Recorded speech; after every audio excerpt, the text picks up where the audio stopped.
It's the Real Estate Podcast, brought to you by Ray White, the largest real estate and property group in Australasia.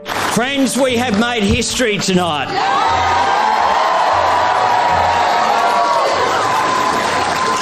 And tomorrow, together, we begin the work of building a better future. I, as leader, take responsibility for the wins and the losses. That is the burden and that is the responsibility of leadership. And as a result, I will be handing over the leadership at the next party room meeting to ensure that the party can be taken forward under new leadership, which is the appropriate thing to do. And welcome to Sunday, the 22nd of May for 2022, and a change of government last night, as the Labor Party is set to end almost a decade of Conservative rule, as the government was swept away in the election by a wave of support for candidates who campaign for more action on climate change and may hold the balance of power. Partial results showed that while Labor had made small gains, Scott Morrison's coalition party had really been punished by voters in Western Australia and affluent urban seats in particular. Labor has yet to reach the 76 of the 151 lower house seats required to form a government all by itself, but final results could take some time as counting of a record number of postal votes is completed. And with 60% of the vote counted, Labor has 72 seats and Morrison's coalition 55. Independents and the Greens hold 11, and a further 13 seats remained in doubt. So it was a busy night around Australia last night, a change of government and a new direction for the next 3 years, coming up with Albanese at the wheel.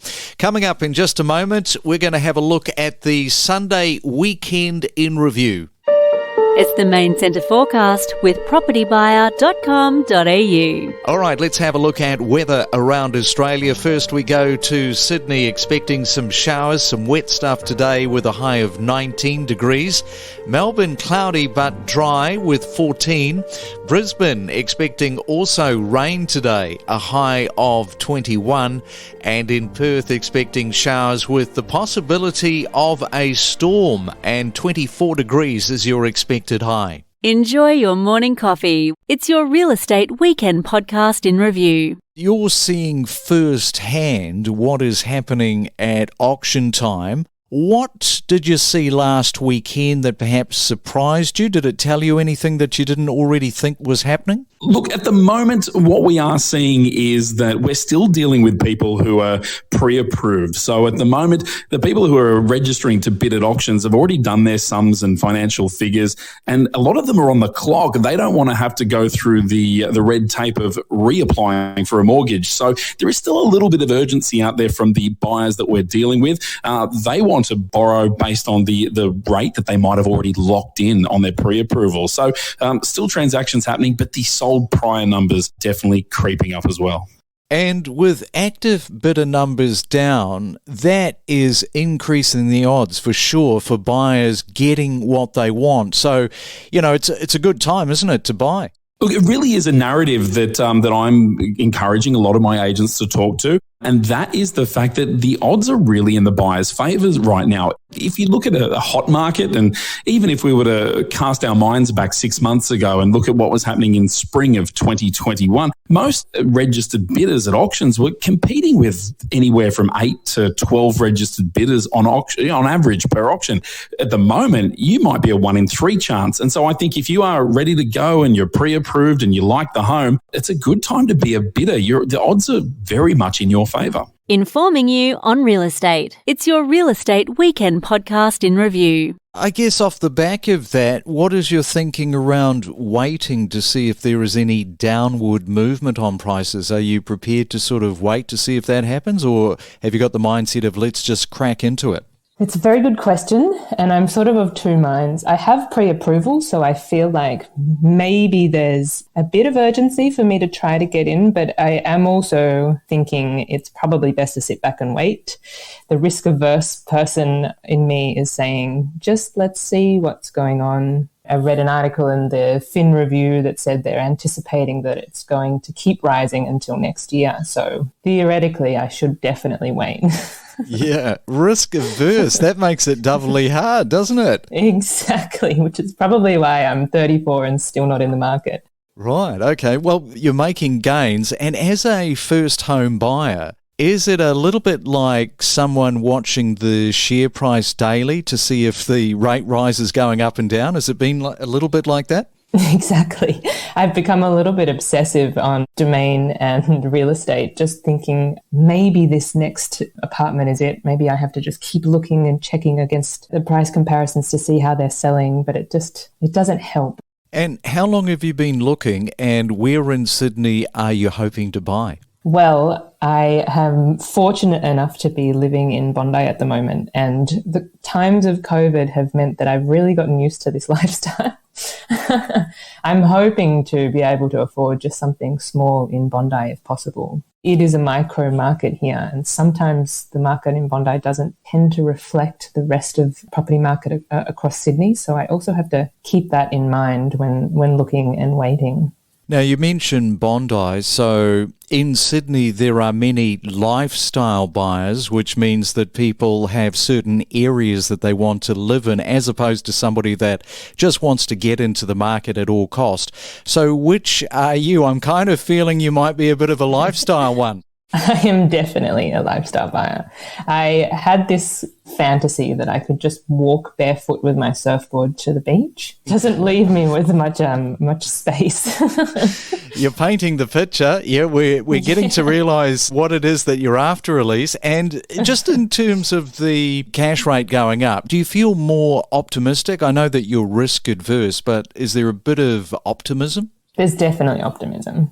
I feel a little less stressed that the prices are going to jump to a point where I cannot afford anything. But I also am not really sure what to expect, because if I can speak from my own observations over the last few years of COVID, watching friends and neighbours expect that the property markets are going to tank, and then they just performed in the exact opposite way. You know, theoretically, the property market should drop based on cash increase, but I'm just not sure, especially in Bondi, because I know there are a lot of people just like me, a lot of first home buyers sort of waiting in the wings. It's your Real Estate Weekend podcast in review. Yeah, and also coming back to the market, as I mentioned at the top, it's a little bit sideways. What have you noticed on the ground working there in Canberra with vendors and buyers since the cash rate rise? Well, obviously we're all sort of very conscious at the moment as agents. We're very conscious of how buyers in particular are behaving and reacting to the changes in, I suppose, world circumstances, as well as things like the cash rate rise. As an agency, we're keeping across what is happening across all of Canberra in terms of buyer numbers, registered bidders, the responses at auction. There are some areas of Canberra that were doing very, very well. They were performing very strongly, and now we're seeing the buyer numbers have dropped right off in those areas, like maybe only getting 4 buyers through the first open home, for example. And then on the flip side, we've got newer suburbs of Canberra where we used to see less buyers. Now those numbers are sort of going through the roof. So there seems to be a demand at the moment for the newer properties. It's your Real Estate Weekend podcast in review. And Julie, what are the vendors saying to you at this time? For instance, have some who were not quite ready to sell suddenly are ready? People who were thinking of selling could kind of already see prior to now, and they are on the market now. They've already come to market. People that I'm dealing with now that are coming to market aren't sort of looking to just capitalize on the fact that the market is about to peak, because I think generally in our area people can see that it has peaked. So basically anyone that's coming to market now is absolutely a motivated seller for reasons other than simply cashing in on a really hot market. And yesterday on the show, we had Karen asking the question, there's a lot of talk around trying to pick the next cash rate rise. She wanted to know because she wanted to get closer to narrow down that guesswork on the date because she's got a $750,000 mortgage. Buyers are nervous. Everyone's always asking the question and speculating when the next rate rise will be. It's a question that, I can't answer. I don't pretend to be an expert in economics or anything like that. Really, for me to help people make purchasing decisions, I can only sort of comment on the facts of what we're seeing. And if you were one of the buyers, this is what I sort of say to people who may have given up during that really crazy period that we experienced. Now is a great time. We're averaging between 1 and 3 bidders at each of our auctions, as opposed to previously, we'd have at least 8 or 10 bidders per property. So much less buyer competition. So, whilst, yes, there might be 1 or 2 rate rises there, they are only small. And, if the values of properties do shift, well, you're no worse off. So certainly just get in the market. We connect you to the best real estate information across Australia. The Real Estate Podcast.